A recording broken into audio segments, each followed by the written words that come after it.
All right, we are live now. You can hear me. You're live with me. Can I hear a? Can I see your comments in the comment section?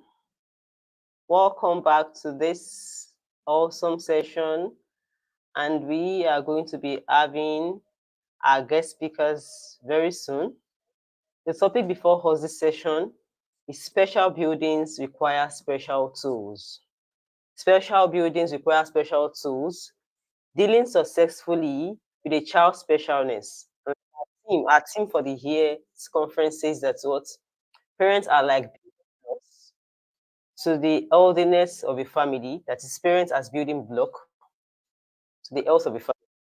So now we want to look at how special beings or how special kids should be treated in the light of the specialness of our family. If you have been following us, you agree that I said that for each building that we intend to build, for each house, our family is like a building, and parents are often the foundation of that building. And for each of the building that we want to build, there should be a vision that guides our actions. There should be a vision that dictates how we intend to build our house. Do we want to have their house as a bungalow? Is it that we want their house to be that of a mini flat? Are we building a duplex? All of this will affect, all of these factors will affect the kind of structure we put in place while building our house.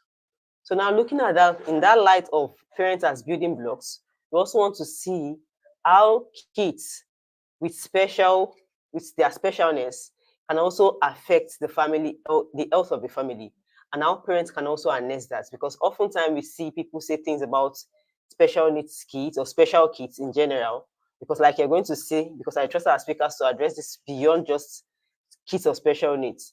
How are they going to see? How do we often label them as this or that? Our speakers are here to do justice to that topic.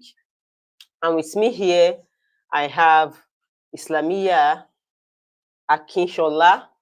She's somebody that I really appreciate so much. I like the way she's so vulnerable about her story, how she goes about sharing and motivating people to embrace and own their journey. And I think that she's doing an amazing job that people should learn from. Regardless of how you find yourself or the situation you're finding yourself as a parent, you can still have a healthy family.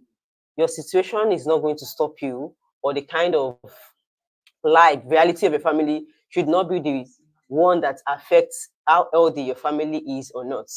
So thank you once again for joining us, Islamia Akinshola. I also have with me Aziza. Aziza is also somebody that I also admire so much, especially her phone.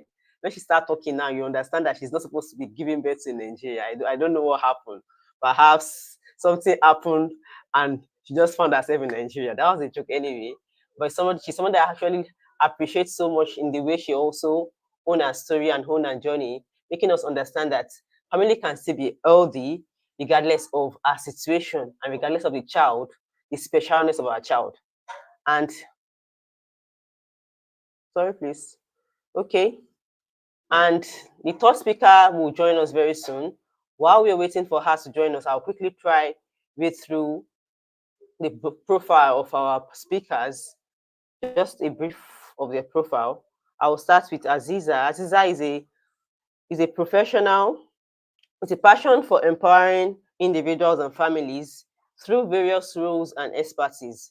With a strong background in law, she initially pursued a career as a trained attorney, honing her skills in legal matters and advocating for justice. So, we also, however, Aziza's journey took a turn when she became a homeschooling mom. Recognizing the unique needs of her children, she embarked on a path of personal growth and professional development to ensure the best education and support for her family. So you can see that we have people here that were driven by passion, by the reality of their home, and they are coming here now to share their stories with us. Thank you so much for joining us, Aziza. And then I'll go on to read that of Islamia Akinshola. Islamia Akinshola is also a mother of three adorable girls. She fondly call them princess. So if you know her very well, she call her daughters princess, and I like that. Which one of them is a cerebral palsy child warrior whose existence molds her life to who she currently is today. So if you are here and you think that some things can happen to you that can make you that can just put your family in disarray, we are here to tell you that no, regardless of what you're going through, regardless of the situation or the uniqueness of your family, it can still be healthy. So she's also a graduate of education whose specialty is all around early childhood education as related to special needs education.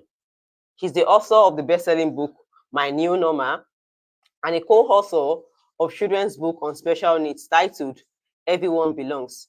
So she also runs an inclusive readers club for children.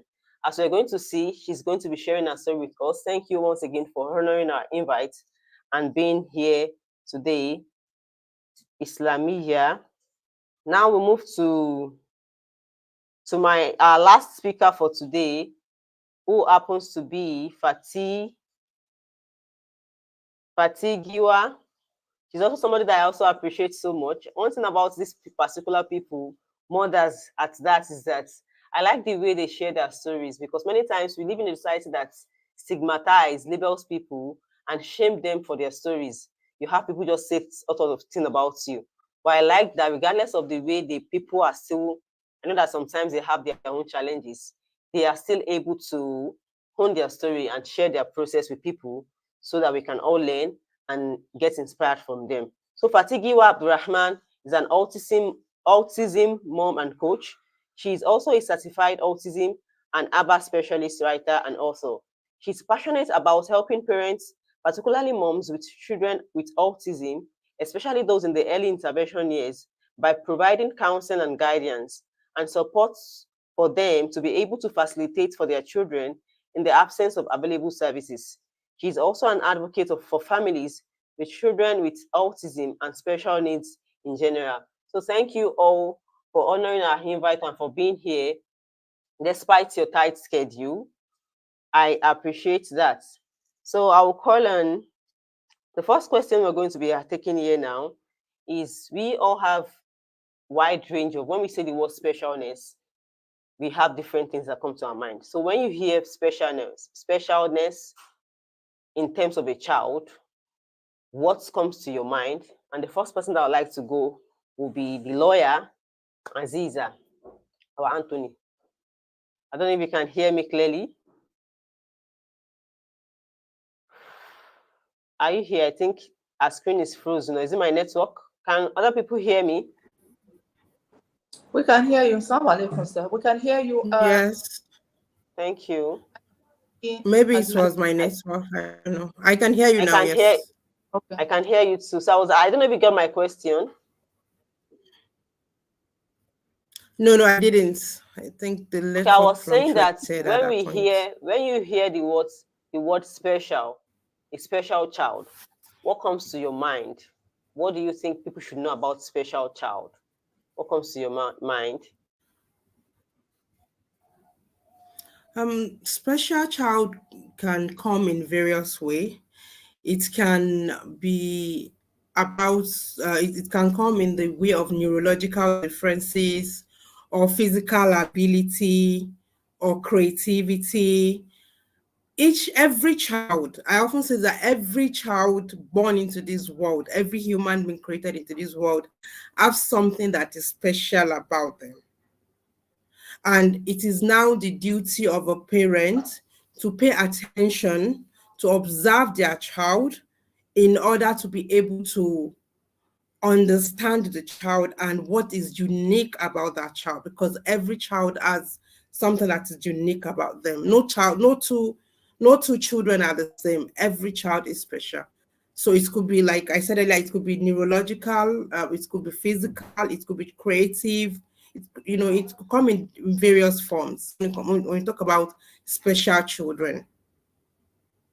Okay, thank you for that. So it's now left for the parents to be able to pay attention and observe their child, to be able to reduce the child's specialness. So thank you. So I don't know if Islamia has something else to say about that. Miss Islamia, do you have something else to say about that? No, she has said it all. What I'm about to say actually that every child is a special child. Okay, thank you. What about Fatigiwa? Is there something else you want to say, ma? Absolutely, she actually covered everything. I would have said the same. Finding that specialness in your child, it all depends on you as a parent, what you're able to observe, what you're able to be able to spot the difference, in that child. And like you said, every child is different. So it is now left for you to be able to identify that special and bring out that thing. For some children you don't know, you have to dig in deep to find that specialness in that child. Okay, thank you very much for your submissions. So now, the next thing I would like us to also talk about is when we talk about specialness, we have all responded that everyone is unique and special. So there are some special child, but in that specialness, there's also more specialness. I believe that it is being special, we are all special and unique. But for some people, there is another specialty in them that you just have to pay attention to, that is different from the normal special that we know. The one I'm believing that the one we all agreed on now is just the general normal special. So what can be the various type of specialty again that you can say we can start paying attention to aside from the normal one? And I'd like us to put that with examples. I don't know if that question is clear. So I Yes. would like to start with Yes. It's very clear. this is Lamia. Will you go first, ma? Yes, ma. Special kids, or let me put it that special need children are children that require special attention compared to the typical children that we all know, compared to other special children that we all know. They require special attention mostly from their caregiver, which in this part of the world happens to be the parents.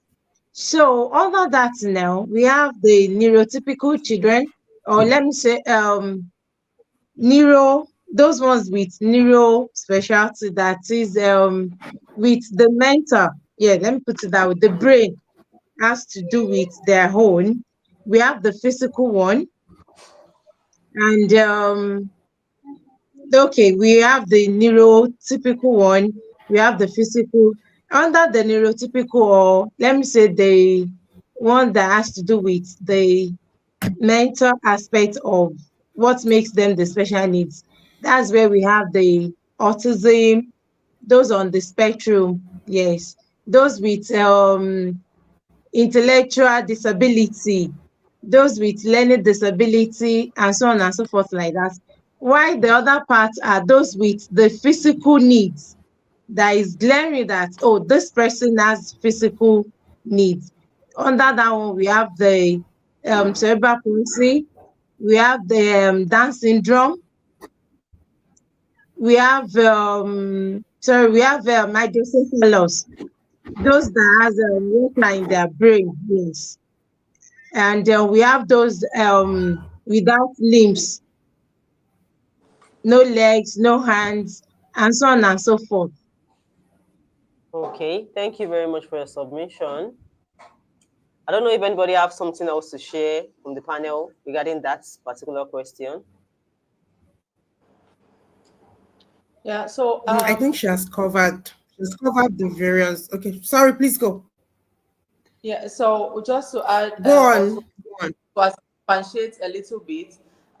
Yes, Islamia has covered everything, but I just want to break down some of these things, into like layman terms. So we're talking about physical disabilities in terms of motor movement, in hard, those are the physical ones.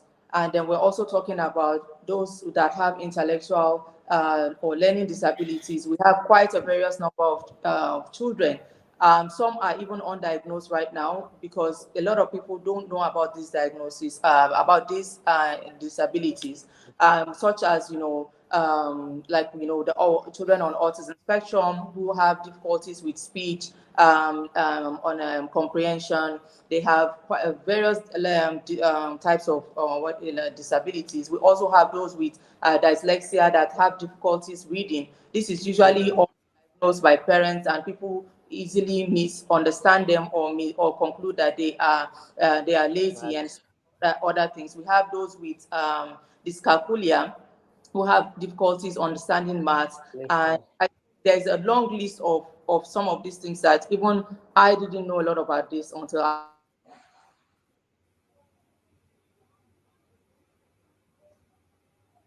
don't know. I Is it my think the network? I next think I lost I her. don't know.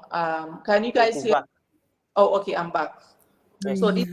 this, those there are also some with reading disabilities. There's, like I said, there are various numbers or types of issues, like with different children. So this is just what I want to add. And we also forgot to mention those the blind and the deaf. They are all also those with special needs. Okay, thank you very much for your submission. Miss Aziza, are you here, ma? Can you have something else to add to that? No. No, Okay. I won't be adding anything. Yes, both of Okay. them did an Thank you. amazing job covering the topic. Okay, thank you very much for that. Okay, now I would like to ask the next question. How can you say, how would you as parents, how should we deal with a child's specialty? We all have agreed now that we are all special in our being, and this area of specialty varies. So some of us like to label kids as, I look at that child because of the physical things we can see, or because of the neurological one that we can see. But there are also other spectrum, like she mentioned. Now we have the dyscalculia, we have the ones of reading, whereby you don't even know.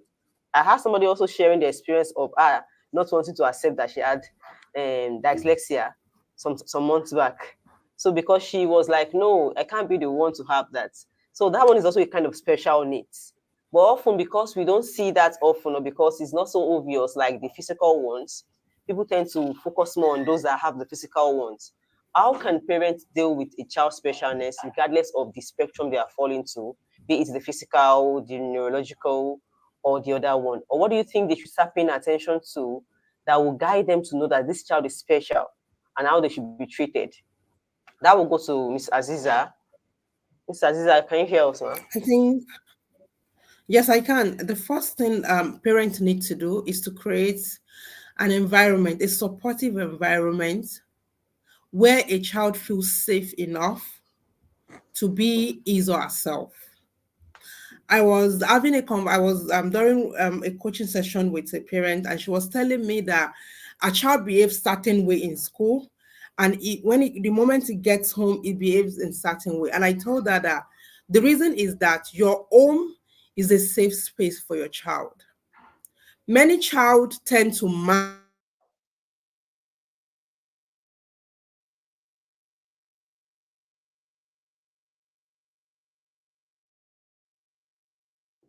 hear me.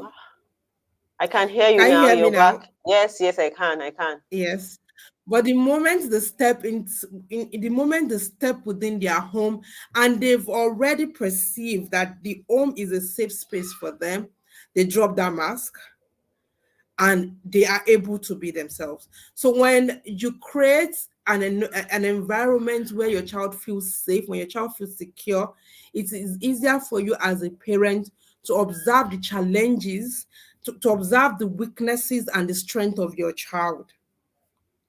Hmm. So the first thing I would say every parent should do is that we owe it to our children to make sure the place they call home is safe and secure, is a place where they can be themselves. Because if they have to pretend outside the home, then they shouldn't come and do that same thing within the home.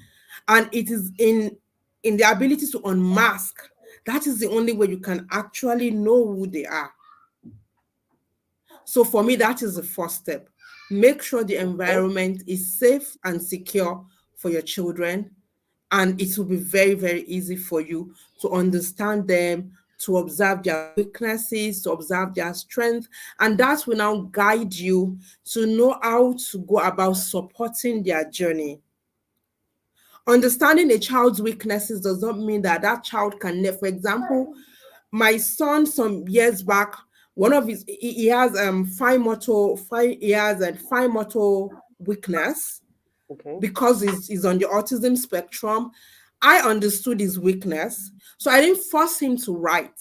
What I did was I stepped back at that time, and I was able to use alternative ways to help him to learn how to spell, to help him to learn how to write. Like when we talk about writing, we tend to focus on handwriting a lot.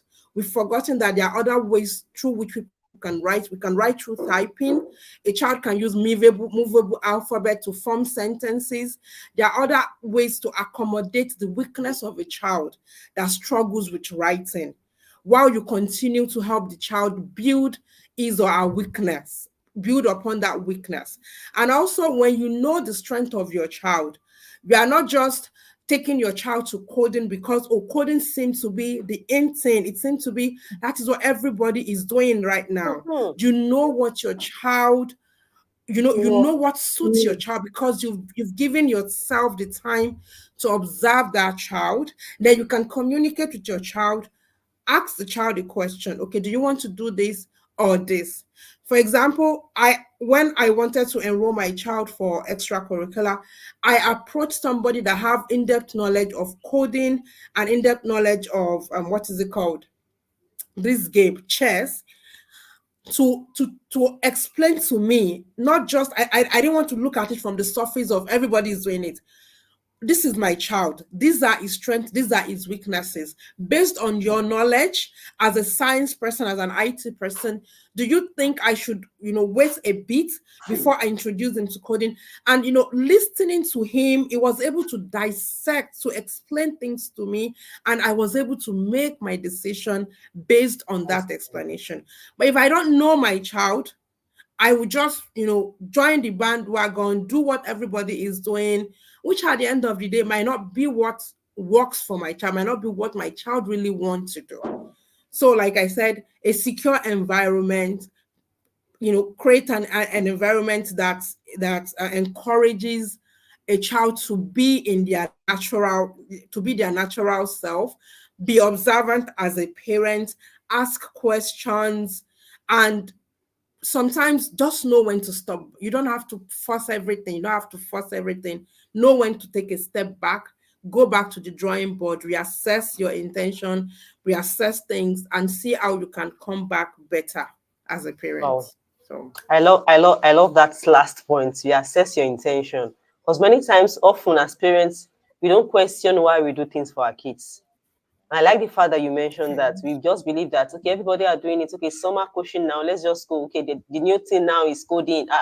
Just like our parents, and this one mistake that I see that many of us are also repeating unconsciously. Many of our parents then they wanted us to be doctors. You're either doctor, lawyer, or you're an accountant. So now the new thing now is coding of this time. And many parents, as much as we want our kids to have these skills, are we actually questioning our intention? And do we really understand the child that we are pushing into this field? Do they really have the interest or do they really have the skill to cope in that situation? So thank you for saying that. I don't know if Mrs. Kiwa has something else to add to that. Fatima? Yeah, I was a major part of the discussion. I didn't have a clear audio, so I had to go out and come back in. But from the part that I heard, you know, this is very key. In fact, for me, I didn't even start with on that level.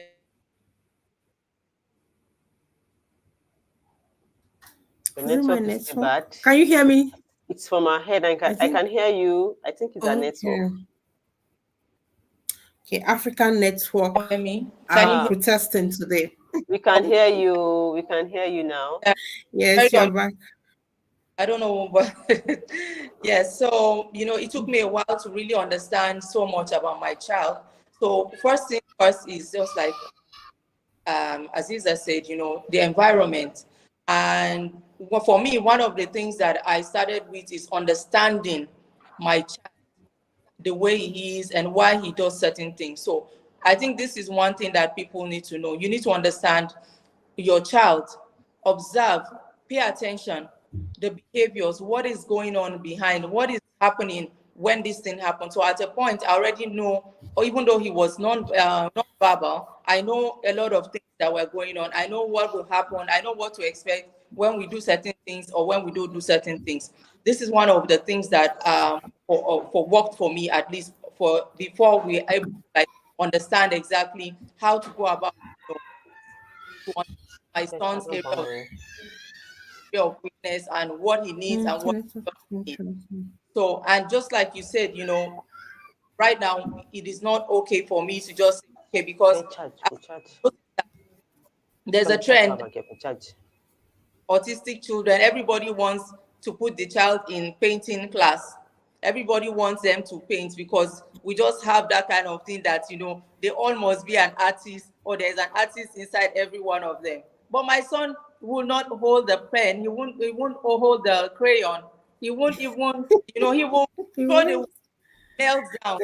Wow. Like, The network is so I didn't try to force that. Instead, I worked on some other areas that I know that he loves. So like he loves, his love for music has been there from the beginning, and I was able to divert it into his love for Quran and listening to the Quran. I know that is one of his area of strength.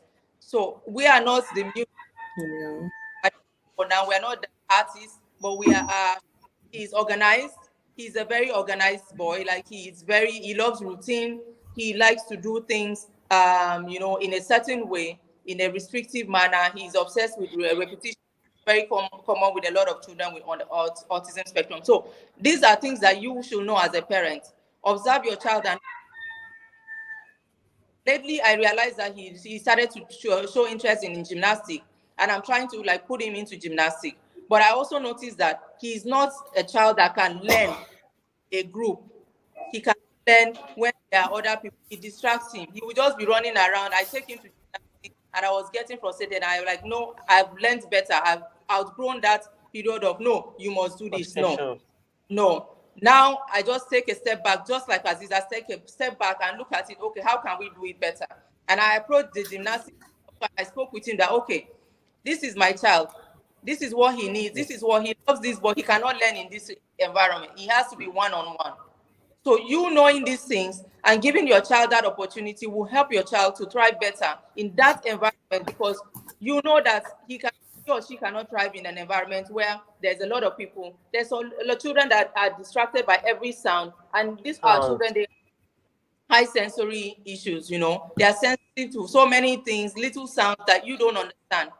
So knowing all of these things will help a parent better understand how your child is going to learn, how best your child is going to be able to know how to do things, how best to teach your child the way your child can learn, not the way everybody is teaching your child.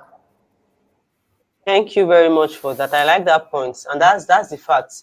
I remember that when I had my son too, some when he was still a toddler, some 4 5 years ago. Yes, some 4 years ago, he was constantly beaten in class in school that he cannot write yet. And I went around that he's lazy. I'm pampering him, and I was like, of all people, you are even saying people are pampering a child. Me, I don't pamper child though. I'm the one, I'm indulging him. A child of 3 year old, for crying out loud. And I just noticed my son start withdrawing. A boy that would normally want to go to school in the morning excited, start withdrawing, he doesn't want to go to school again. Until I sat down, thank God to COVID. COVID came. And in less than 1 month, I was able to cover the whole alphabet. He was able to write some things by himself just in less than 1 month. And I was like, wow, what have I been doing with my life all this while? Sometimes it's just about you, the parents, sitting down and questioning the things that they are telling you about your child. I'm not saying we should not pay attention to what the schools are saying about our kids or what the tutor are saying, but sometimes you need to also give extra effort to try and understand that your child. It now occurred to me that my son was a kinesthetic learner because he could not sit still in class to learn. And many of these teachers do not even know these things. To just force your child that is less than 7 years old to sit down still in a place. It's not normal, it's not healthy for a child of that age. But many of these things we don't even know it. And we parents, when they complain to us as teachers, because they are also our supporters, we start getting frustrated and blaming the kids with eating the child. So thank you for the submission. from the both of you. I don't know if Mrs. Lamia has something to say to her to that too, from her own perspective. The two of them are actually, is it from me? Oh, they've actually said a lot on this. But I'm just going to come in because I'm raising a cerebral person warrior who is yet to write. Up to now, she's not writing like our fellow mates are writing, even like our sisters are writing. So I've been the one doing the writing for her. And also in our class, the school always assign a supportive staff along with the teacher. So that one will help her for the writing of classwork. But Mm. any other notes, school notes, class notes, assignment, I've been the one to write. Why should we say it? Now we're having Okay. issues over English, especially dictation now. And she will tell you, Mommy, I can read, but I cannot just answer dictation. The school knows about it. You understand? Because they know that she can write and she cannot spell at the rate others are spelling. Simply because she still has little difficulty with her speech, despite the fact that she has been doing her work orally. Now, I've been telling the school that when it comes to dictation, please count us out. But when it comes to comprehension, other parts of the English language, she's good to go. Mm. Now, imagining that if I've been concentrating on she cannot write, she cannot write, I don't know where we'll be now. Exactly. The school she was attending before, the school she was attending before, they said they got a special person for her because the person said she has education, she has knowledge about special needs. And she started stigmatizing my child in class. Wow. And she came home one day and she asked me, Mommy, is there school tomorrow? And that came to me like a shock. This is someone that really loves going to school. So I went to the school. I asked them, what have you been doing with my child? And luckily for me, I understand came home one day and said, Mommy, Abida was beaten on the assembly ground. I said, what happened? She said, because she cannot quote a Bible verse. Wow. And I was like, what is going on? They know I'm a Muslim. So, oh, I think it's high time I pull my child out of that school. And when I'm pulling my child, not just her, I'm pulling her sisters too.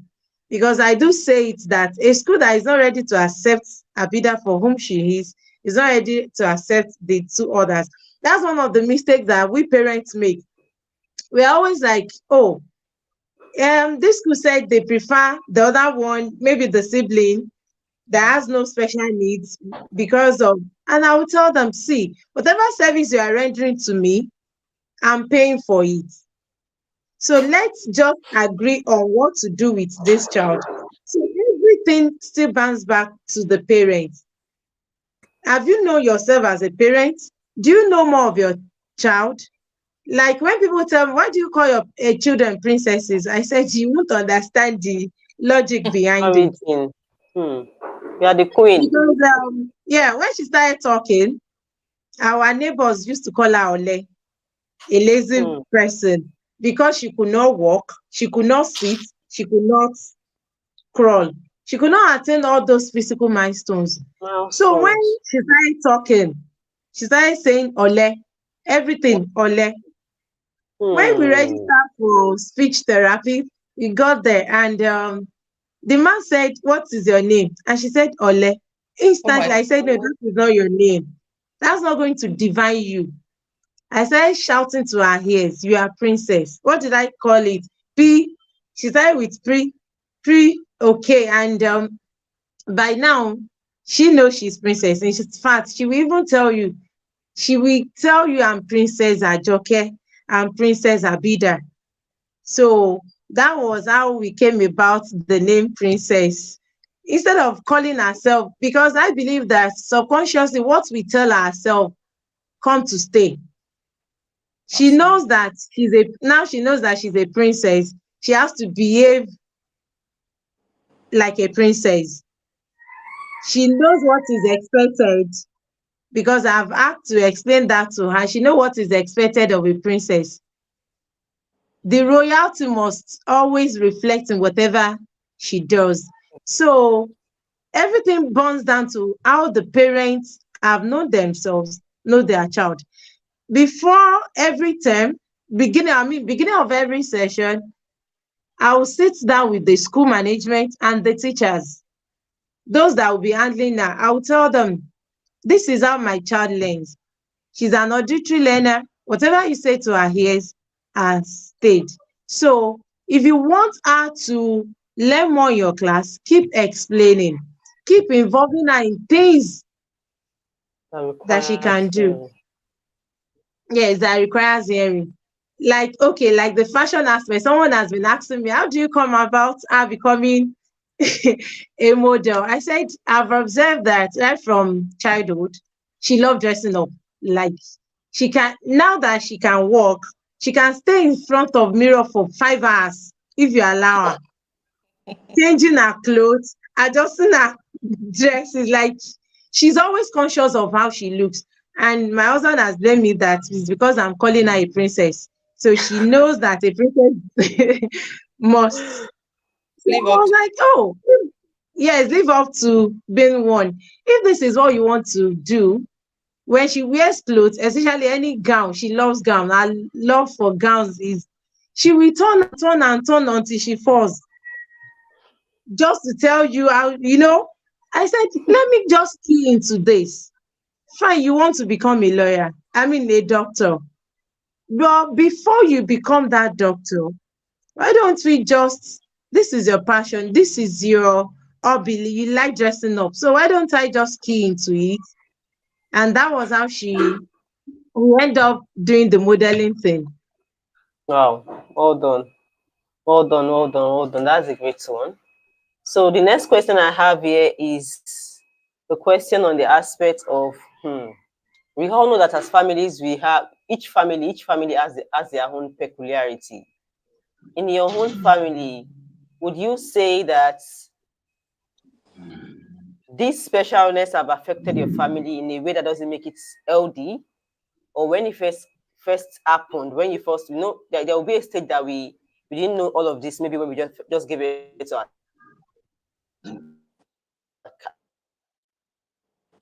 our kids.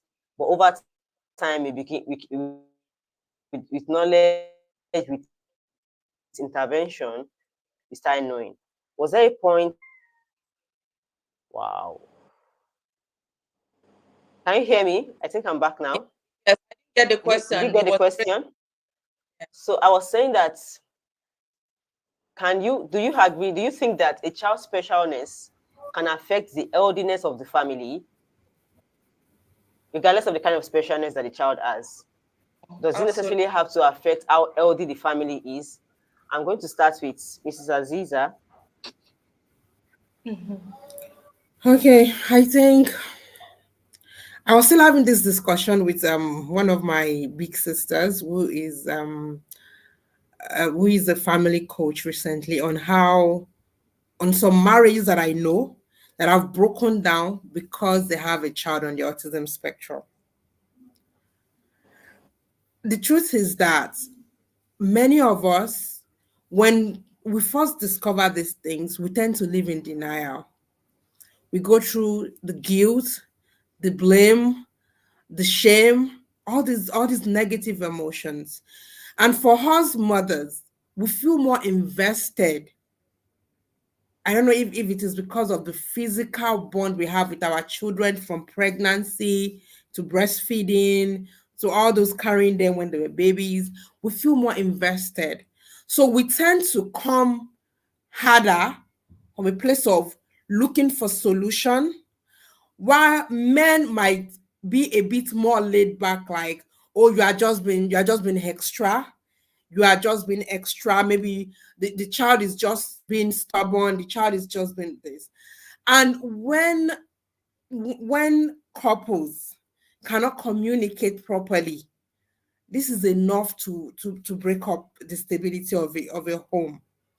So I will say yes, having a child that requires special care, special needs is enough to break a home, and at the same time can become like can become a tool through which a family can further bind together and wither a storm and eventually emerge victorious. But it all comes down to how the family communicates.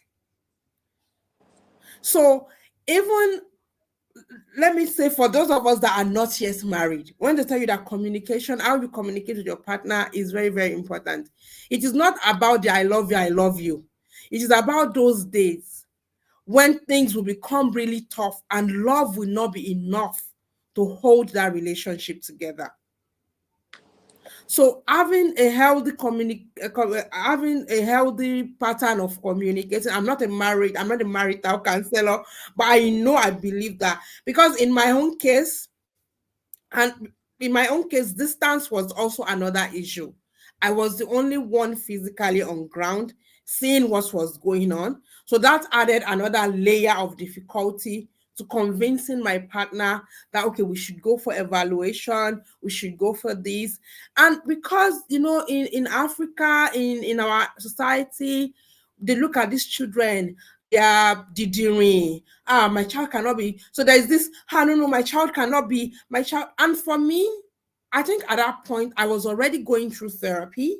So I've worked on myself to a certain level where I didn't see it as anything bad.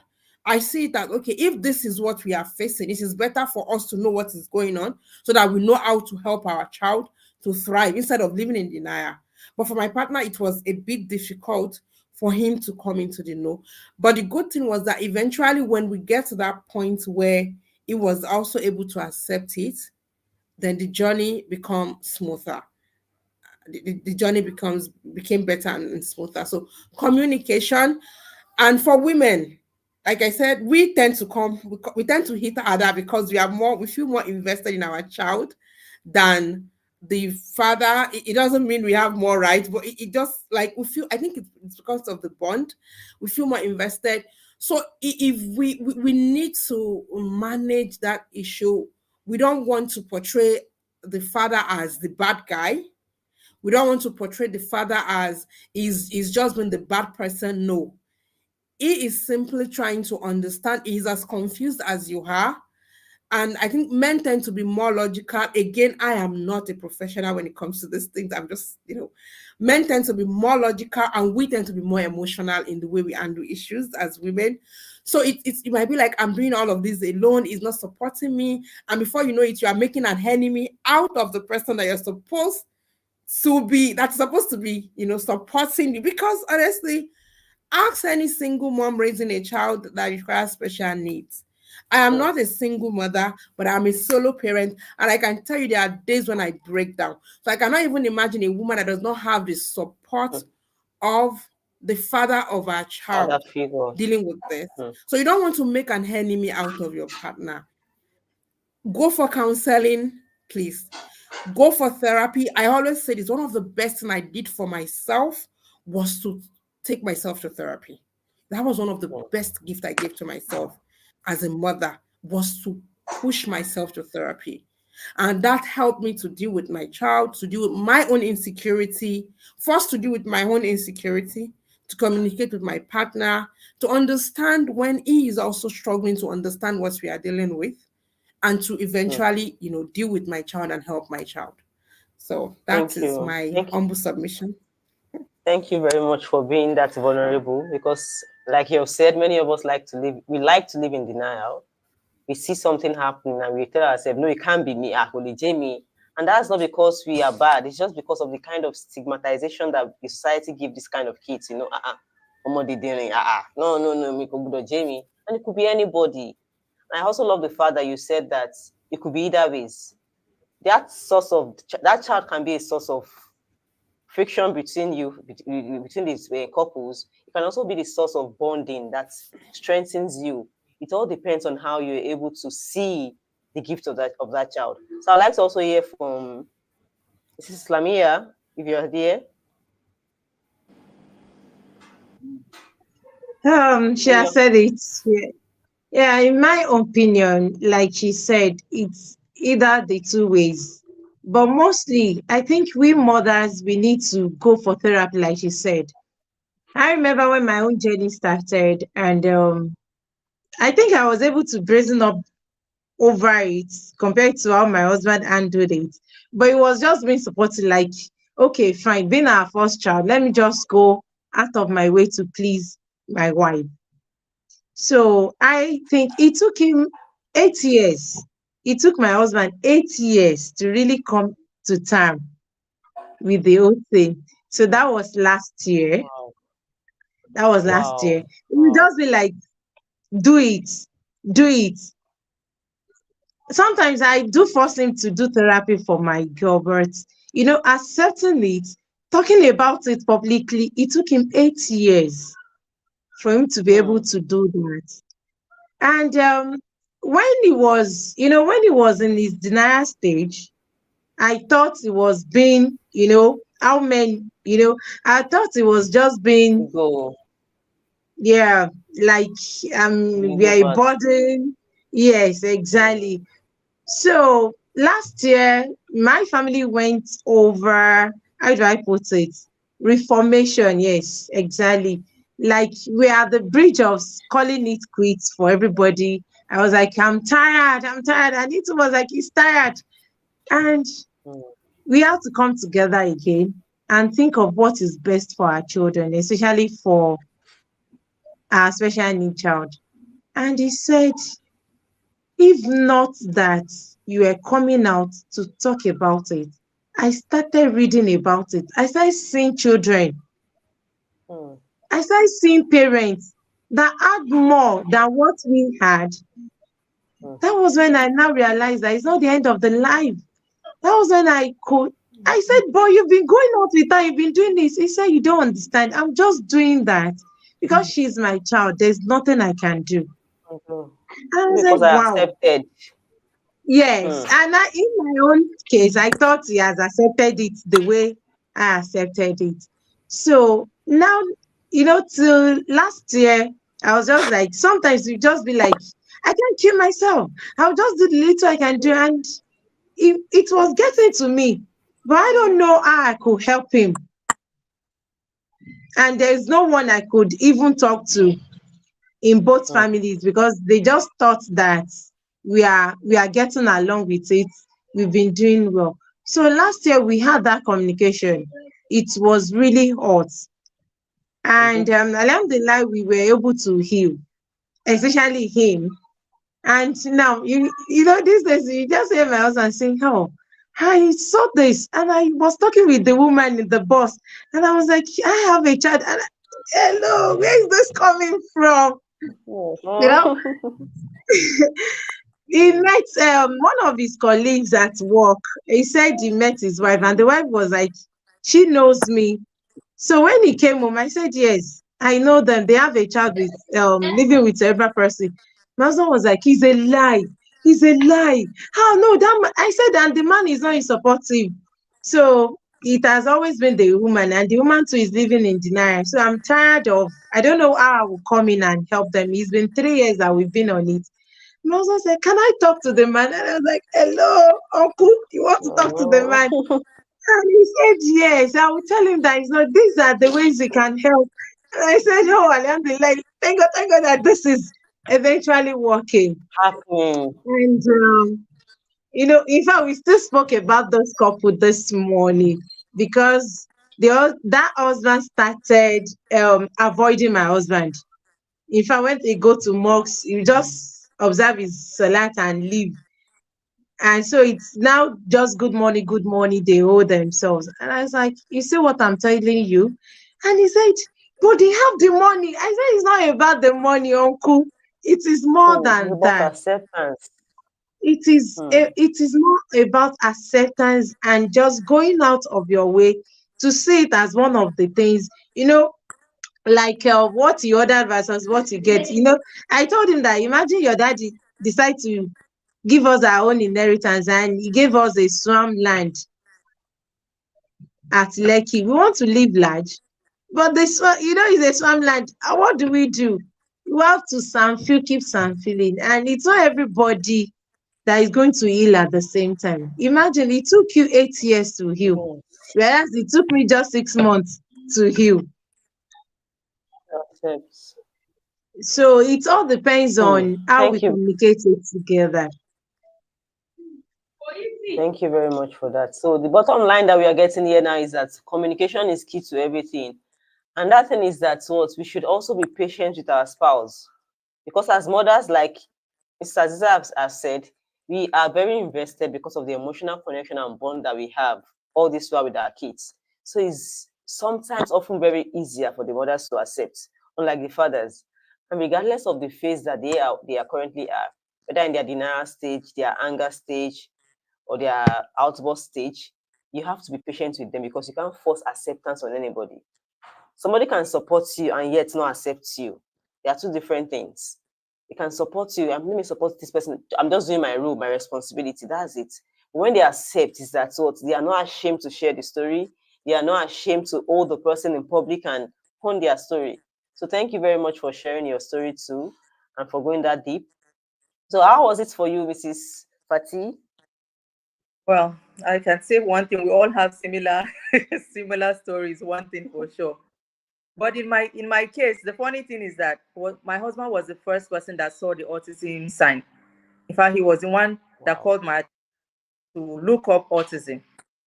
Was really it was not, for me it was like, what is it, what are you saying?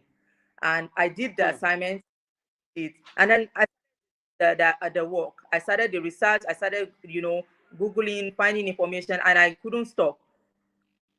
But he just gave me the assignment. You just handle the textbook and the manual to you and the topic, and he just vanished. And this kept going, or it kept on going, and at some be patient, but sometimes there's a limit to our patience, even as Aziza said, we are very emotional. You can be patient, but when it gets to some extent, you will just be like, no, I'm done. And one of the challenges that we had, and I also feel like a lot of parents also have, and this I heard from parents that have also separated, that I had the opportunity to communicate with, raising a child with autism, is the fact that we cannot agree on some things, interventions, you know. So like when I started, I was really going strong. I must do everything, if today they tell me that there was, in fact, so many things that I did on this autism journey, I go online like this, I see one essential oil that I spent so much money on essential oil, and that year I will just go, I order, buy. They say if you use that essential oil, after some time the child will start talking. That was the first, I was just going into everything. And my husband will always bunk everything, Hmm. whether it is good or he doesn't even want to. He will just come and say, you have come again. But then I keep going, I keep going. Then the next thing I went into biomed, and then he was not supporting me again. I will buy supplement. I was spending so much money on supplement. At a point, I ran out of all my money. I needed the support, and he wasn't there. And then we would just fight and have quarrel. You are not supporting me, this and this and that. After a while, I dumped biomed. Then I went into diet. At least diet is easy. It's food now. There's no anything. Wasn't coming again. I was like, what kind of thing is this now? You say, yeah, my child is not letting my child to be a child. How can I take him out? He cannot eat bread. Okay, let me just cut small bread for him. He was hindering my progress. I was going at 100%, and he'll come and just put something in between and break it up. So it was really, really, and I think coupled the whole the new, this is a new thing in your life. You have been having you have had another child, I've raised another child. This is a different thing entirely. So all these changes, with me fully concentrated on it, and I felt like I wasn't, so it was just so much imbalance in our relationship. But over time, I continue to be at the same time, and I try to communicate better. So one of the things that I did was, I just keep sending him things. I will send him. I know he doesn't read. He's not a reader. He's not a reader. He just wants to just hear, okay, okay, okay. How much is it? That's all he wants to know. And so I will send him things like when I get information about things, I will send him articles to read. I know he doesn't read, when he comes back from work, I will sit down with him. I say, did you see that thing? Did you see that part where they say this thing and this? And so I'll just highlight some topics like that. And that was how I started, pulling him in slowly. And then the fact that I invested also in, the time that I spent with my child and so many things until he started to see the difference. And he started really like understand that, oh, and I will sit him down and explain certain things. When our son have a reaction to any kind of behavior, I will let him know that this is why he's behaving like this. It's not because he just wants to be stubborn. No, he's having sensory issues. He's reacting to this. This is why so that way he was able to slowly start to understand and become even more involved. So once something happened this year that we had an adult that was an IT office, and somehow for some reason the boy was in his early, I think 19 or 20s. He probably was on the autism spectrum or ADHD. He must have some diagnosis from the beginning, but we didn't know.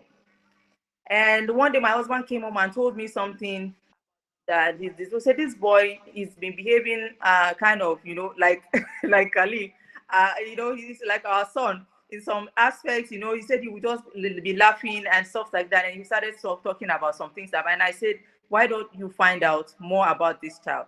And until when we were able to dig deep to understand that the boy was actually a special child, and he grew up and somehow he kind of had, what did they call it? There's that symptoms that they have. I've forgotten the name of the diagnosis as an adult. One of those mental issues. I can't pronounce the name. Schizophasia or something like that. Schizophasia or something like that. Yeah. Anyway, what really impressed me was that the way my husband handled it, I was super impressed. And he handled this in a way that he knew he's been following everything that I've been, he understood all the things that I've been doing, and he put all those things into action. He was so patient with this boy. He was so understanding. Like everybody in this office, nobody could handle this boy except my husband. Wow. And I thought to myself that what are the coincidences? What are the odds that this boy came and fell under my husband's, what do they call it? Under my husband's supervision. Team. Of all the people in his office, and he managed this boy, was able to help this boy until, because the boy also left his medication. He stopped taking his medication. So that was why he went into long story short, he was there, and I saw a different part of my husband that I had never seen before. I felt comforted seeing that he will be there to, I don't pray that my son goes through that kind of thing when he grows up, but whatever situation is, as my child is, our son is growing up into adulthood, his father will be there to be able to understand and help him along whatever phase or whatever challenge that he is going through. And I've also seen change in how we behave to our son. He's now involving him. He's now making time for him. He's having conversations with him. In the past, when I'm talking to our son, he will be like, "You are just wasting your time. Who are you talking to? Is it this one that you're talking to like this? That you are really doing all of these things?" As he starts to see the changes and the improvements, he also starts to make attempts. And now even he's been away, but when he calls, he will talk to my son, and our son will answer him, because they already have like the routine of the things that they talk about. So most times he's the one that will push him to ask, "What are you doing?" In fact, he was the one that started asking our son that question, "What are you doing?" Because it's a tricky question for him. He doesn't know how to understand, how to answer some of these things. So now he will ask him, "What are you doing?" And then he will now give him the answer, and gradually he's able to respond. Yesterday he answered, "I'm watching TV." The other day his dad called, he will just respond, and he will respond accurately. Wow. So this is of the things we experience. But one thing I would just want to say is that doing it together as a couple, it goes a long way. I've seen the difference. Started to do things together. I've seen so much difference in our relationship, in our child's progress. He's so happy now. He used to be so clingy to me. He didn't want to spend any time with his dad. He was always mommy, mommy, mommy. But now he's so happy. In fact, sometimes when we go out, they go out, he will pull me. Or when I'm going out alone with his dad, he will come and pull his dad, that let's go together. So doing it together as a family really goes a long way to release the burden for each one of the partners. so that we can all meet ourselves in one place. And also the child will also feel that love and bond and connection. It will help the child to also be united, in with the family. Wow, thank you very much for that. Thank you for sharing. I love the fact that you also acknowledge the fact that at first you were the one that were not that was not really more accepting. But at a point again, it's changed, and now because you were consistent over time, your husband is now coming back on track. And I think that's where many of us get frustrated along the line as parents, as mothers. Be like I'm the only And one please, doing it, and this not just I about would still like to add something. I'm sorry to cut you okay, short. no problem, Since we are still no talking problem. Do about that. building a family, Yeah. we've all been talking about the nuclear family, the family that the child is born into, just the mother and the father. How about the extended family? How far have we been involving them? In my own Hmm. case, I've as early as I was able to dictate that this is what is wrong with her, and I know that I'm not the type that can sit down at home and lock a child inside. So I started bringing her out to every family functions. Either you like it or not, you must just meet my child. And as God will have it, by so doing it, everybody started to just ask questions. What is wrong with her? How can we be of help? And this is where we mothers need to really learn how to ask for help.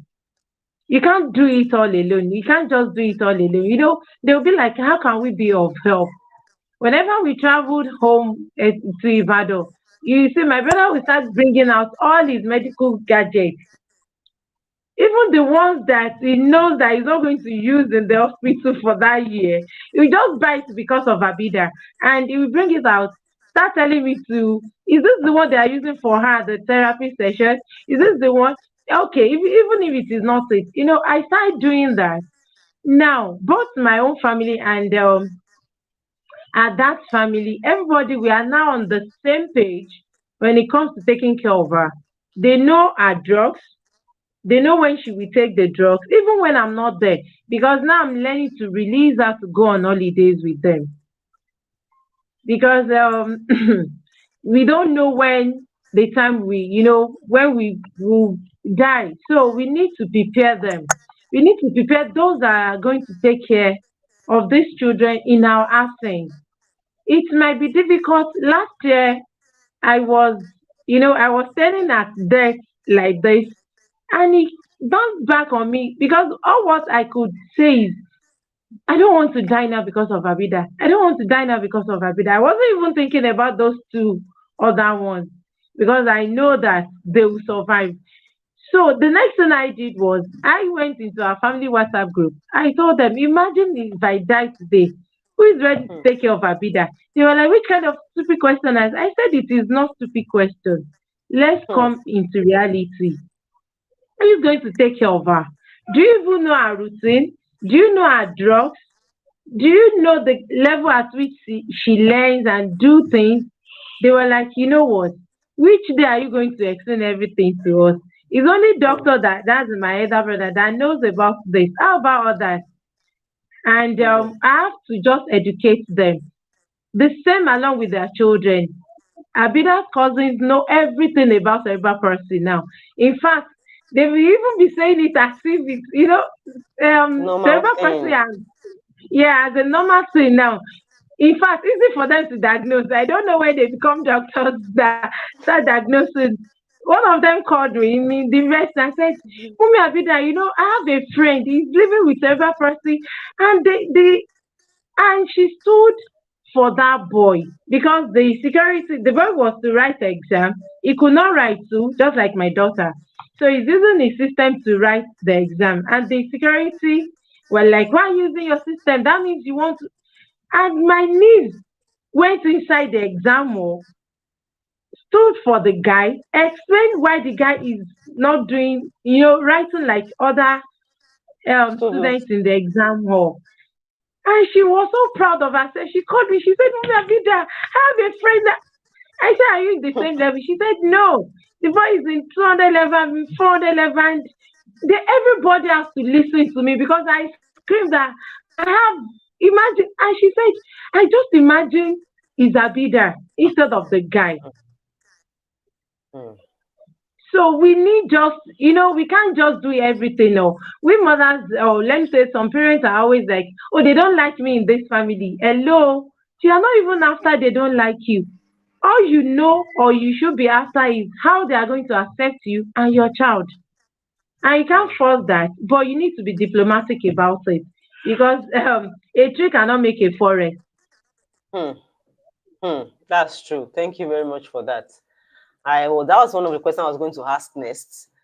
But thank God that you have mentioned it already. That how can we actually involve families? Because when we talk about healthy families, it's not just about our own immediate family. Of course, we want to start with ourselves by focusing on the things that are important for us in our own nuclear family. We also wanted to transcend that house to other extended families. And I love the fact that you have already mentioned that. So I would like to ask for our last parting word. What's that thing? If you have to say a word to a parent now, what message do you have for parents or to the world about embracing a child's specialness of any kind and how that their family can be a source of message to the world? You know that these things come to families from God. It's not our choosing. It happens to us. It's something that God deliberately chooses for us. So, and it means that in that your experience, there is something that you want to add to the world. That's the way I see it. I don't know if you agree with that. So, what word do you have for parents? It could happen to anybody that we should look out for in our family and how we showcase these special needs to the world. Who will go first? I think Mr. Aziza should go first. Okay. So the first thing I would say is that embrace your child. Learn Hmm. to love your child wholly, like love everything about your child, love their quirkiness, love their strength, love their weaknesses. Understand that this is your child. This child is not his or her sibling. This child is not their cousin or the child of your neighbor. This is your own child. So love that child only. Because whether you are dealing with a child that has cerebral palsy, whether you are dealing with a child that is on the spectrum that is not verbal, the fact is that they are still human beings that can feel, that can perceive, and they understand. And these children are super sensitive. They are super sensitive. You don't even need to talk before they know what you're saying. They read nuances even louder than the things you say. The They words, read Mm. your facial expressions. They read like, and they are, body if you have a language. child on the spectrum that have super that have that has sound sensory that have sorry that have, let me say, super hearing ability, like my son. Like you can whisper something, that boy will pass in front of you and he heard everything that you said about him. And he will come back to come and meet you. What did you just say? So you need to understand you need to understand that they read you, they read your nuances, they read the cues, and don't think they don't even assume that they cannot feel. So embrace your child, and I assure you that it is the way you treat your child that other people will accept your Oh, child from you. exactly, It Mhm. is the way exactly. you treat your child. If you treat your child like a leper, people will treat your child like a leper with you. But if you treat your child like, oh mommy, you carry your child like gold, people will help you carry your child like gold too. Like what Sister Idaya said, like it is, and this thing, it, you will see the way it kind of, I'm looking for a word to use. Okay, let me use Yoruba. Like it kind of spread out into the world, into the family. The family, the extended family are watching you. They are watching the way you treat this child. Even if they don't say anything, they are watching you. Mm. And you will be amazed that they are picking the things that you are doing. And the day they will tell you, oh, don't worry, we can help you do this. I remember the first day my children went out of the house to spend a weekend with their uncle. I just realized how calm I was compared to the way I was 5 years ago when I first discovered my son was on the spectrum. I wasn't worried. And they came back home. There was no complaint. There were no issues. They had fun with their cousins, and they came back home and everything was fine. And that was because their uncles, they've seen the way I treat them. They understand. They've been able to watch the way they ask questions if there's something they don't know. So number one is embrace your child. You see, the moment you embrace your child and your child feels secure in your embrace, the world will be fine. I believe that strongly. The world we adjust, the world will be fine. But it starts from you. It starts from the values you instill in your child. It starts from the way you speak to your child. And there was a day I was really, really sick. I could barely stand up. And my son came to me and hugged me and said, I love you, even when you are Mm-hmm. sick. And I Mm-hmm. laughed because I often tell him, even when I'm angry with him, that I love you. Even when you misbehave, I love you.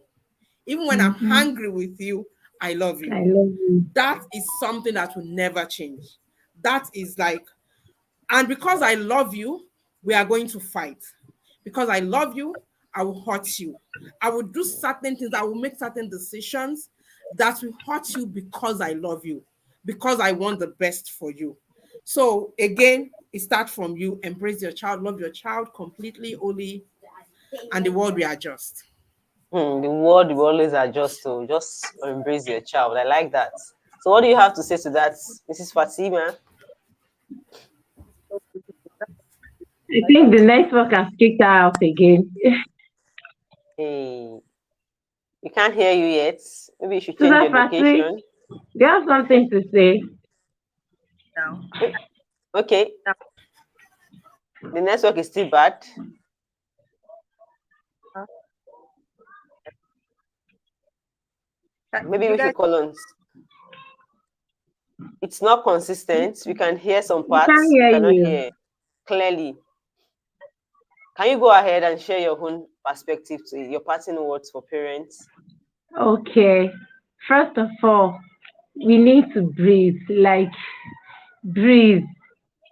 Take that deep breath and breathe it out. Seriously. Then after that, what you see is what will become your child. What you If you see is see, what your child becomes.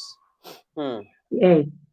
So by if you see a non-entity, your child will become a non-entity.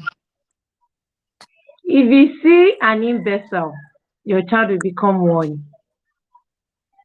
So I will say that see your child like that child that you really want. See the child as the child that the child is. Hmm. I think we lost Islamia. Can you hear me now? Yes, I can hear you. Maybe you should just share your own perspective while we're waiting for her. Your own parting Okay. words for parents. Okay. First thing that uh, for my years of coaching, I noticed that a lot of parents have this thing in their mind that because their child has difficulties now, expect something, Oh, they cannot do certain things. And because of that belief that the parents have, they feel like they are trying to, I don't know if it overprotect the child or something. They just feel like they're, just like Aziza said, you have to first believe in your child.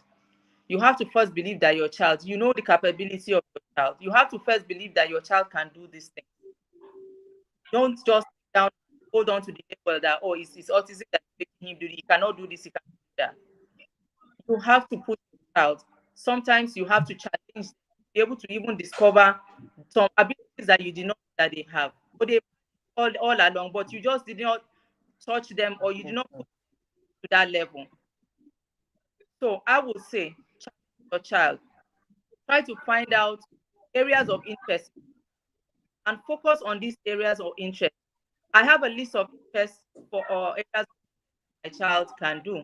And we have numerous things that we cannot do that other neurotypical children can do.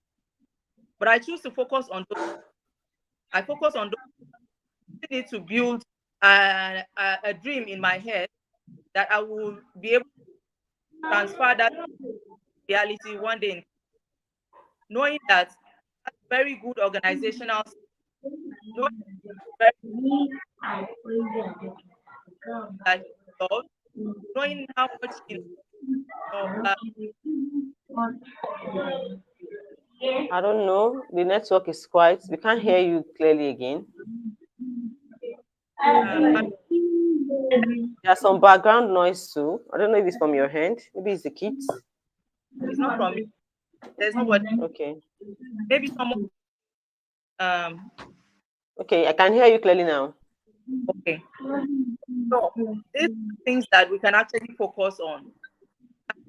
Not every child with autism that we go to school and graduate. Guys is already disturbing. It's not every child that go to school and graduate. We should stop focusing on school. I'm not saying that they should go to school, but when school is not working for some children, that putting them in some, it could be that from that skill or that area of interest that you put them in the skill that they will feel comfortable with and they will feel happy to be doing it. And you will see a better version of that child from that doing that skill that the child likes. I'll share a quick example. This lady, Christian, she's an adult on the autism spectrum. Up until 2020, her mother did not know that she could paint or she had that Wow. artistic this thing. That was just Yes. 3 years. And if you see her paintings now, she is selling out her paintings on canvas. She is doing amazing. And this was just in her adulthood that the mother discovered this. Now, Wow. when you see how happy she is doing that thing she loves, it brings out so many other things that follow. Communication follow on, everything else follow when your child is happy. Hmm. So if your child is, you're looking at where your child is now. He's here now, he's non-verbal, he's pre-verbal, it doesn't mean that tomorrow, in fact, as I'm talking about, it could be 3 months from now, a drastic change can happen. So we should never stop believing, we should never stop Hmm. trying. Explore different options with your child until you find that area, that thing that your child loves to do, that skill. Start looking for skills, especially when your child starts to grow, from 10, 11, 12, 13. We're looking at that age and you're still But with it. Start focusing on a proper skill for your child. It doesn't end around there. The world doesn't end around those things, whether they can read or they can write, or it doesn't end there. There are so much opportunity out there for our children to explore. thank you very much for doing that. I We like can go that. on to Never them stop out to try. So never stop believing, don't give believing. up, keep trying, and Hmm. just continue to do your best as a Miracles, parent. miracles will happen. Thank you. Don't stop believing. That's a powerful word. Miracles can happen, and it does really happen. Thank you for your submission. This is Islamia. Are you here now? Just your whole parting words. So before we call it a day with some last, maybe taking some questions. It's almost, we have just 30 minutes to go. Okay. Like Sister Aziza and Sister Fatima has said it, you need to keep believing in your child. And whatever you see is what the society will see, is what the world will see, like I said. Hmm. So, and also, like I do say it that every child has in them the talent God has deposited in every child, the talent that will make them strive in life. It is now left for we the parents to help discover it, nurture it, and make it into a realization for them to become that which they were created to become.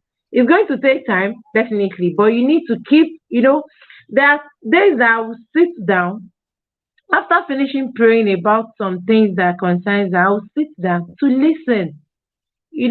I don't know what I'm listening to, but I will just sit down.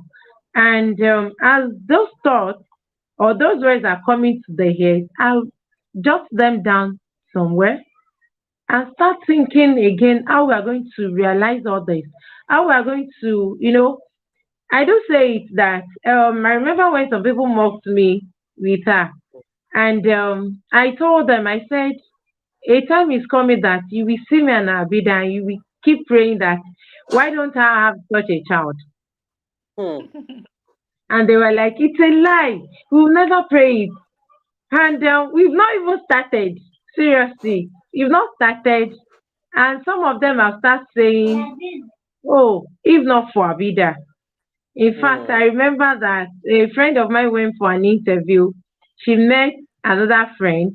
That friend stopped being my friend for a long time when Avida was diagnosed, and she said, "Ah, Isabella is so lucky because she has that child. I Hmm. wish I have." And I was like, "We've not even Hmm. started." So it is what I see in my child that I portray out. I see positivity in her. I don't see any negativity actually. I see a role model to a lot of people, and that's what I've been portraying out. So it is what you see in your child that people will see. Hmm. It is what you believe about your child that people around you, the entire world will believe about you. There was a Hmm. time the tricycle man stopped coming, and everybody on our street, they were on the lookout for the tricycle that will be conveying them to school, because they know that if Abiola should work for a while, all the energy she's supposed to use in school will be exhausted on the walking. You know, in the morning like this, I'll be like, God, Abida, we are late, we are going to school. Everybody be like, Keke you wani, yeah, Keke you you know, they were just all out for her because they've been seeing how we've been taking care of her, how we've been doing things for her. And anybody that comes to my house, they know, like it has become like a culture, like our family culture now, that you must just embrace everything that has to do with that. Some of my friend children used to come and spend the holiday and some days, and they got them and they reported me to their mom that, "Mommy, we don't understand. Mommy Abida is always after Abida." And I said, "Hello." But she's my child. They said no. She won't even take it easy. I said yes, because Avida is my first child. And I believe that she will live with for the rest of her life with cerebral Hmm. palsy. People will no more see cerebral palsy. They will see what the values that we've been imbibed in her. They will see what we've given to her. So instead of people to start saying, "Oh, because she has this, that's why they did this to her. That's why she's not a spoiled brat. That's why she's this. That's why she's that." So it's better now. I tighten my belt. I take the bull by the horn and do the needful. Hmm. Thank you very much for that. That's amazing. It is what you see in your child that people will see. And it is how you portray your child that the world will call her for you. I think there's a Yoruba adage that say that Boni Baba ṣe gbégbá ẹ̀ la ṣe máa bá gbé. It's the way you portray your ate, your shade, I press the English word, that people will patronize you. So thank you all for joining us. I don't know, in 1 minute, 1 minute, 1 minute each, can you all just tell us that strength or that skill that you never thought existed in you, that this specialness in your child brought to you or to your family? In 1 minute each, I'll start with Mrs. Anziza, our lawyer.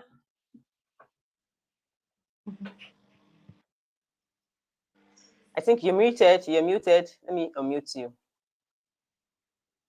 I would say it is homeschooling. I would say it is homeschooling.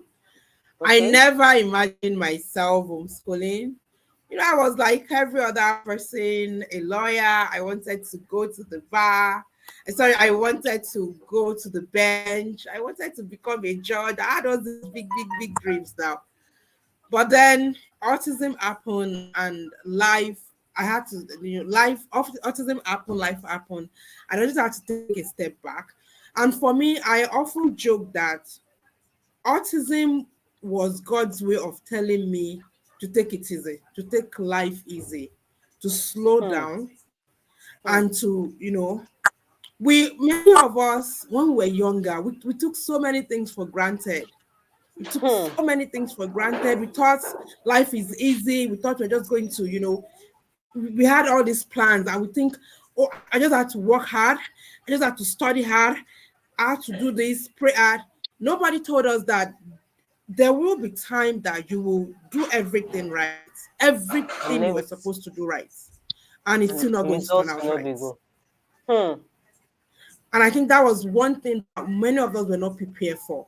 We were told to read hard. We are going to, if you study hard, you will come out excellently well. You pray Nobody hard, you told us marry that the best husband. sometimes you are Hmm. just you are going to do everything right, and it's still not going to come out right. So for me, it was a way of slowing down, and it humbled me. It completely Hmm. humbled me. I became less judgy, Hmm. less judgy, because honestly, you don't know what people are going through. You can only Hmm. see the part of their life that you're seeing. You don't know their reality. You don't know the effort they are making. You are just seeing this part of their life. You are And just you're seeing the judging. surface. You don't know what is going on exactly. Like Hmm. we all think children are going to get to a certain stage and they will start talking, they will start walking, they will crawl. Nobody told us that for some children it's not going to come out that way. When I was doing my It's internship, okay. I came across adults who could not string together a sentence, adults who could not Wow. hold a pencil to write, who could not even say Wow. their own names. I went home Wow. every day with tears in my eyes, like Gratitude. subhanallah. God is God is far Amazing. beyond what we could ever comprehend Ascribe in to our him. little mind. And so for me, Hmm. that was it. So Oh, when thank you anyone very asks much me for what is that. my superpower, I think for me is my faith. Faith, Your faith faith, for me has been faith, my faith. superpower And that's one of to the keep best moving thing on you this can journey. have. Thank you for saying that for us. Oh, Mrs. Islamia, what do you have to say in 1 minute, please? The blessings, Islamia. I call Hmm? them blessings, is number one, patience. I'm not a patient person. Like Hmm. I never knew that I possessed a lot of patience. Like I want things to just happen fast. Like, and then I never knew I have this strength in me. You know, like I'm the last child of the family. Oh my yo, let me Ah. put it that way. Like Hmm. I I used to get things at the tip of like, but now Order. in fact every slightest thing those days I will cry out my eyes. But now when I see people crying, I'll be like, why are you crying? Even when my mom died, I didn't cry, and everybody was like, "Is this girl okay?" You know, they were expecting. You know how people mourn now. Backbone They were now. expecting me to scream, cry, and I didn't do anything. I only told Hmm. them that she has done her part, and they were like, "Hello." And Hmm. then my faith, like I never knew that I'll be this. Okay, it started from when I see people covering their head. I'll be like, "Oh, Allah, by your joy," you know. And I have this sister in law. She be like, Sister Islamia, who knows all these things that you are wearing? And I will never say Zoo. Hey, is it not better to be a Muslim than no Muslims? You know, but when several person happens to me, my faith was shaken. Hmm. And then I become more stronger in faith. Like I take things with everything that happens I would just say, oh, it has happened. Like someone dragged me just 5 days ago, and I reflected what could warrant the dragging, and deep inside me I said, oh, Isamia, your salat have not been consistent. You've been piling up zero and astri together. This Hmm. the way of Allah calling you back to observing your salah at the right time. So when Hmm. things happen to me in a negative way, I'll reflect back. It's my daughter Thank that you makes me very to much. start covering my head actually. There was a day I Wow. finished observing Sola and I removed the hijab. I was about to go out and she said, Mommy, but don't you think you look more beautiful with your hijab? And I said, I mean, do you prefer Uh-huh. me wearing it? And she said, yes. And Uh-huh. at that moment, I didn't see her communicating with me. I saw Allah's love. I saw God's love of drawing me back to Him because we are nothing without God. You are nothing. We are Thank you very nothing much. without Him. So when things just happen, now I'm more stronger. There's nothing happen that coming that I cannot just withstand. Nothing, absolutely nothing now. We Alhamdulillah believe for in that. And yeah. my patience, I'm now a patient person. I think I should even add Okay. patience in my name. Thank God And for my that. case. Okay. May God continue to strengthen every one of us. The last person, And we have just 1 minute to go. Let's just quickly round it up so we can possibly get questions. We have just three people live with us. So, Sister Fati. I will have to say, I agree with Islamiat and I. We have so many things in common. When it comes to patience, I have never been patient, especially with children. Like I'm the one that I don't even know how to explain it, and also that strength is another thing that I didn't even know that I had that strength because I am also the last born, and I'm so Wow. used to being daddy's girl. Pampered. I'm just so used to being pampered, and I became the one that I didn't know how to offer comfort to people. Honestly, Oh. I Mm. I just love it. I just want to be. So even when I had my daughter, I was not okay with her coming to do all those to be given that pampering thing, and it was not until when I had my son. I still mention something about this. Sometimes I write about this about one of those things that I learned from my having my son is to be able to see and be extremely understanding and patient with my children, to see them Mm. in a different, see things differently with them, because I was not even little bit, not a tiny bit of patient with my daughter. And honestly, and she was just a toddler, but I know that it wasn't, it was, I don't, it was just chaos. My parenting was Mm. just sharp. So, but having him introduce me to being a more conscious parent, I have so many, quite a number of lists. So I will just leave them out briefly because of the time.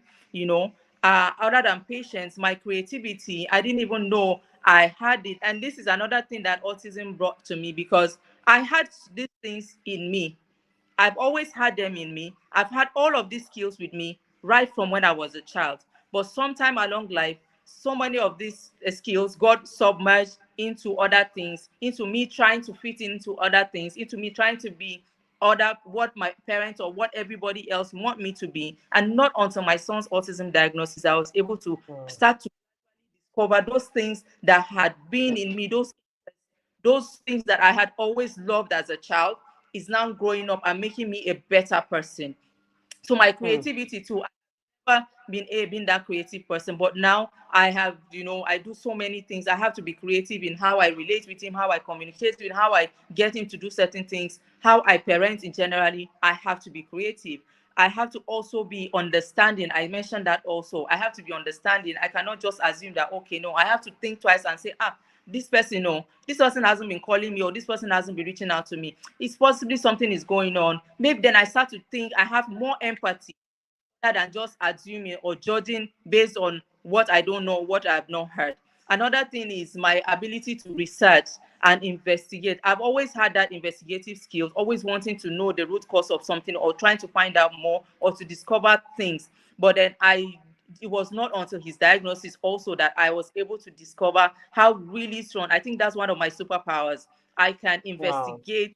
I can investigate and ask the right questions. I know what when something happens to him now, even though he can't talk, I know how to start and where to get and how to get to the bottom of the answers. And I always get the results in the end. And Wow. I feel so proud of myself having to discover all of these abilities that I have in the past.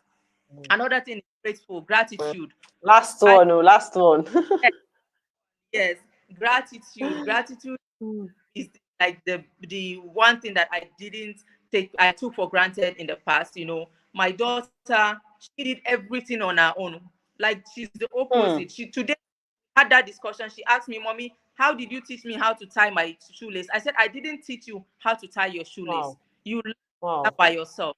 She learned to feed herself. She learned to do everything. She learned to write by herself. She learned to read by herself. I had to do nothing as a parent. Wow. I just Hmm.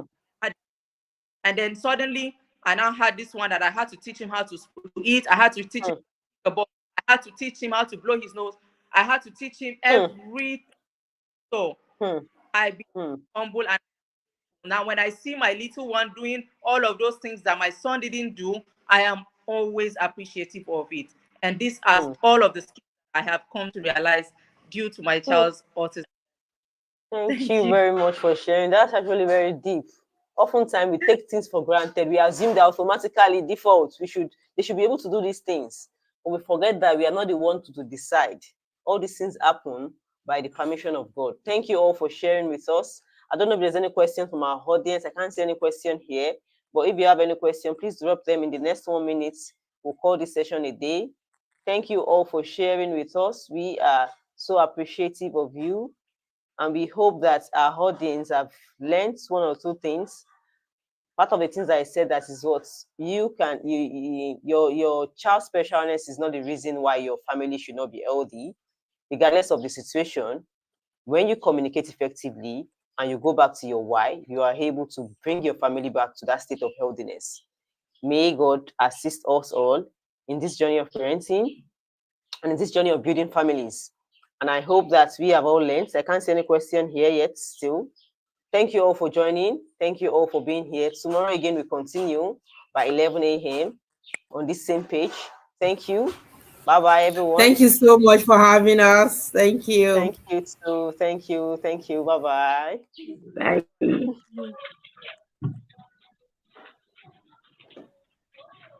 Hmm.